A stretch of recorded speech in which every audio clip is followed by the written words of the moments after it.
교회를 우리가 상식적으로 잘 알다시피 한자로 표기했을 때 교회 교자와 모임 회자를 씁니다. 한자 그대로 말을 하면 가르치는 모임, 또 가르치는 만남, 그것이 바로 교회이지요.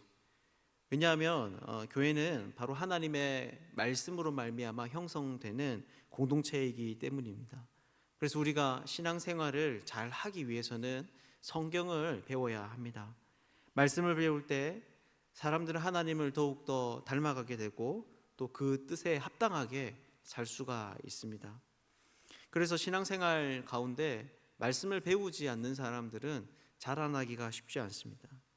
왜냐하면 우리의 마음속에는 예수 그리스도를 믿기 전에 가지고 있었던 생각과 방식의 태도가 예수님을 믿은 이후에도 여전히 존재하고 있기 때문입니다. 그러면 그는 생명을 가졌다고 하지만 겉으로 볼 때에는 불신자와 동일한 삶을 살게 되는 것이죠. 이런 사람은 왜 하나님의 뜻대로 살아야 하는지, 그리고 또 하나님의 뜻대로 사는 것이 무엇인지를 잘 알지 못합니다. 그런데 그 중에서도 우리가 중요하게 말씀으로부터 배워야 하는 주제가 있습니다. 무엇이겠습니까? 바로 기도입니다. 사실 이 기도는 우리의 신앙생활 가운데 가장 힘든 또 어려운 주제 중에 하나이기도 합니다. 성경은 분명한 연구 방법이 있고 또 텍스트라는 공동된 대상이 있기 때문에 객관적이라고 말할 수 있는 여러 가지 자료들을 모을 수가 있습니다. 하지만 기도는 하나님과 은밀한 대화입니다. 그렇기 때문에 이렇다 저렇다 말을 하기가 애매한 부분들이 많은 것이죠. 어떤 사람들은 개인적인 영성 지도를 통해서 이것이 가능하다고 합니다. 하지만 사람들은 다 각기 자기 죄성을 가지고 있기 때문에 그런 방식조차도 위험합니다. 그래서 자칫하면 가스라이팅 같은 그런 관계 가운데로 빠져들 수 있는 것이죠. 그래서 결국 우리는 기도를 어디에서 배워야 하겠습니까? 바로 성경에서 배워야 합니다. 정말 바른 태도를 가지고 또 하나님 기뻐하시는 기도를 하기 위해서는 우리는 성경을 깊이 들여다볼 필요가 있는 것이죠. 그럼 우리들에게 오늘 본문은 중요한 것을 가르쳐 줍니다. 왜냐하면 솔로몬이 하나님 앞에 기도하고 있기 때문입니다. 특히 오늘 이 기도는 성전이 완공되고 난 후 이스라엘의 온 회중 앞에서 드려지는 공식적인 기도입니다. 그래서 우리는 이 본문을 통해서 기도에 대해서 잘 배울 수 있는 것이죠. 그렇다면 오늘 솔로몬은 어떻게 기도하고 있습니까? 함께 솔로몬의 기도를 살펴보기를 원합니다. 솔로몬이 한 기도들을 살펴보면 다 하나같이 담대한 것을 볼 수 있습니다. 25절인데요. 이 기도의 내용을 한마디로 하면 이스라엘의 왕은 반드시 자신의 집안에서 나게 해달라는 것입니다. 그 어떤 외세의 침입이나 반란으로 인해서 자기 집안이 망하지 않도록 영원토록 나라를 다스리게 해달라는 것이죠. 물론 이런 솔로몬의 기도는 일방적이지는 않습니다. 자기 자손들이 그리고 또 자기 자신이 다윗처럼 행하겠다라고 하는 다짐이 들어가 있습니다. 다윗처럼 하나님의 말씀에 온전히 순종하는 삶을 살겠다라는 것이죠. 하지만 그럼에도 불구하고 여러분, 이 기도의 내용이 오늘날 우리의 입장에서 생각해 보면 어떻습니까? 좀 이기적이어 보입니다. 왜냐하면 지금 이 자리는 성전의 봉헌식이 진행되는 자리입니다. 모든 이스라엘의 회중이 지금 솔로몬 앞에 있습니다. 그렇게 상식적으로 생각을 하면 가장 먼저 그의 기도는 백성의 평안을 구하거나 하나님의 영광을 구해야 할 것처럼 보입니다. 아무리 자신이 성전을 짓는데 큰 공을 세웠다고 하더라도 하나님의 은혜가 이 모든 것을 가능케 했기 때문이죠. 그런데 그는 어떻게 하고 있습니까? 자기 집안의 안녕을 구하고 있습니다. 그것도 영원토록 자신의 집안이 강성함을 하나님께 구하고 있는 것이죠. 그렇다면 솔로몬은 어떻게 이렇게 기도할 수 있었을까요? 이어서 솔로몬은 두 번째 자신의 기도 제목을 이어나가고 있습니다.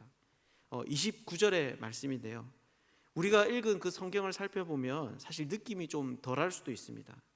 하지만 다른 한글 번역 성경 중에 새 번역 성경이라는 것이 있습니다. 이 성경을 보면 좀 더 실감나게 표현해 두었는데 읽어보면 이렇습니다. 주님께서 밤낮으로 눈을 뜨시고 이 성전을 살펴주시옵소서. 주의 종이 이곳을 바라면서 기도할 때에 이 종의 기도를 들어주십시오. 여러분, 이것이 무슨 말입니까? 말 그대로 하면 솔로몬은 하나님께 주무시지도 말라는 것입니다. 그 어떤 다른 곳에서 한눈 팔지 말라는 거죠.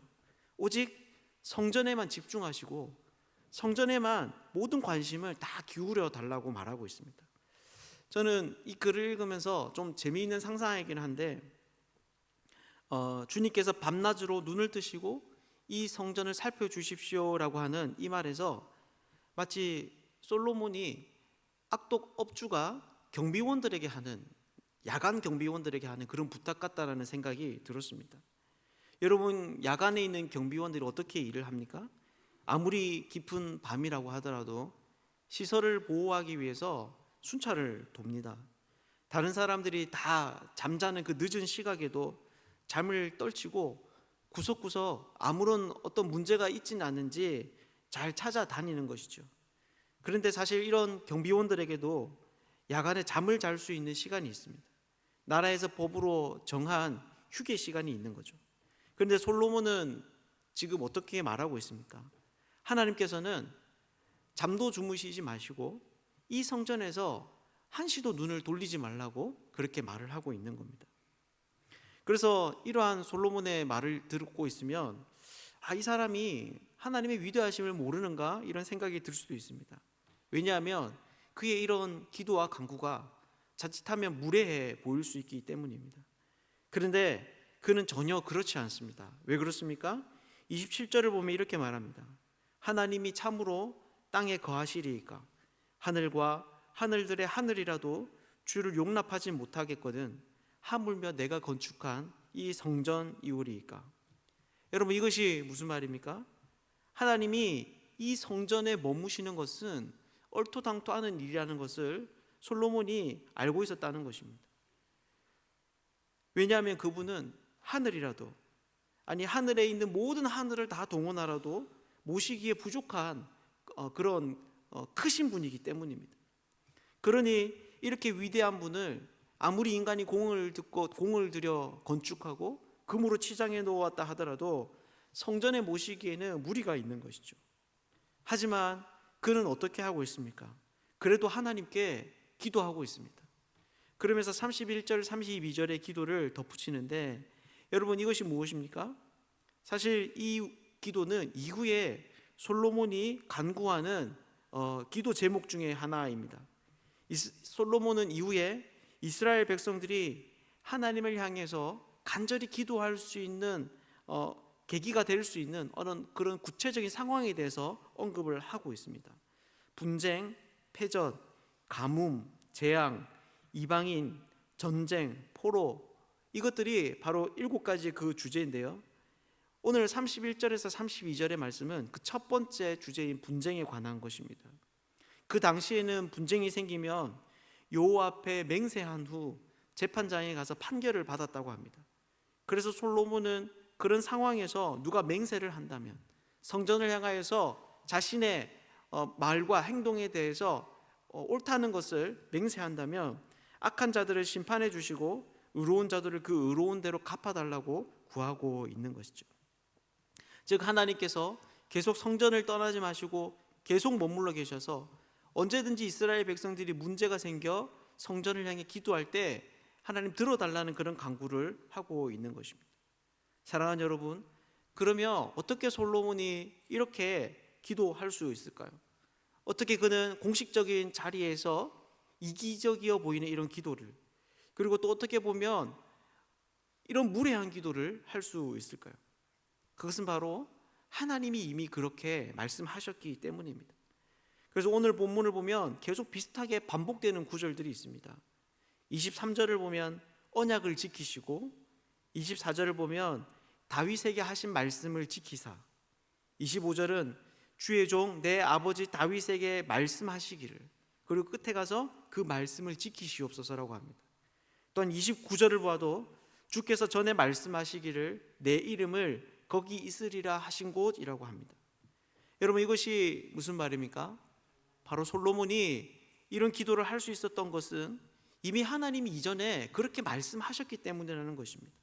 하나님이 이미 다윗에게 너의 집안에 이스라엘의 왕위가 끊어지지 않을 것이라고 말씀하셨고, 또한 이미 내가 성전을 세울 때에 내가 거기에 머물겠다라고 약속하셨던 거죠. 그래서 솔로몬은 이렇게 담대하게 기도할 수 있었던 것입니다. 사랑하는 여러분, 이것이 무엇입니까? 이것이 바로 오늘 본문에서 우리가 배워야 하는 기도의 중요한 원칙입니다. 기도는 그냥 하나님께 우리의 소원을 들어달라고 떼를 쓰는 자리가 아닙니다. 하나님이 그냥 내 아버지니까 무례하게 말하고 이기적으로 구해도 되는 그러한 일이 아니라는 것이죠. 그렇다면 기도는 무엇입니까? 바로 하나님의 말씀을 따라 구하는 것입니다. 내 욕심이 아니라 하나님의 뜻을 따라 간구하는 거죠. 그럴 때 우리의 기도는 담대할 수 있습니다. 확신에 가득 차일 수 있습니다. 기도 가운데 하나님 이것을 들어주실까, 들어주시지 않을까, 하나님의 인도를 받기 위해서는 어떻게 해야 하는 것일까라고 막연하지 않고 또 의심하지 않고 믿음을 가지고 그 간구의 자리로 나아갈 수 있는 것이죠. 여러분, 이것이 무슨 말입니까? 바로 우리가 기도를 잘 하기 위해서는 하나님의 말씀을 잘 배우는 것이 필요하다는 것입니다. 하나님의 말씀이 무엇을 우리에게 약속하고 있는지, 주님이 우리를 향한 그 뜻이 무엇인지를 아는 것이 중요한 것이죠. 여러분들은 어떻습니까? 여러분들의 기도는 하나님의 약속에 대한 기대와 확신으로 차 있습니까? 그래서 여러분의 기도에는 담대함과 기쁨이 충만합니까? 말씀을 아는 것과 기도는 같이 가는 것입니다. 말씀은 우리로 하여금 기도하고 싶은 열망을 불어넣고, 또한 기도는 다시 하나님의 뜻에 대한 목마름으로 나아가게 합니다. 우리의 이 기도 생활이, 하나님과 은밀한 이 교제의 생활이 말씀과 더불어 풍성해지면 좋겠습니다. 그래서 기도하면서 불안해하고 낙심하는 사람들이 아니라 기도를 통해서 하나님의 나라의 일들을 감당하고 또 이 기도를 통해서 세상을 이기는 그런 사람들이 되면 좋겠습니다. 이 새벽 하나님께 간구하는 모든 입술들 가운데 하나님의 약속의 말씀이 충만하기를 주님의 이름으로 축복합니다.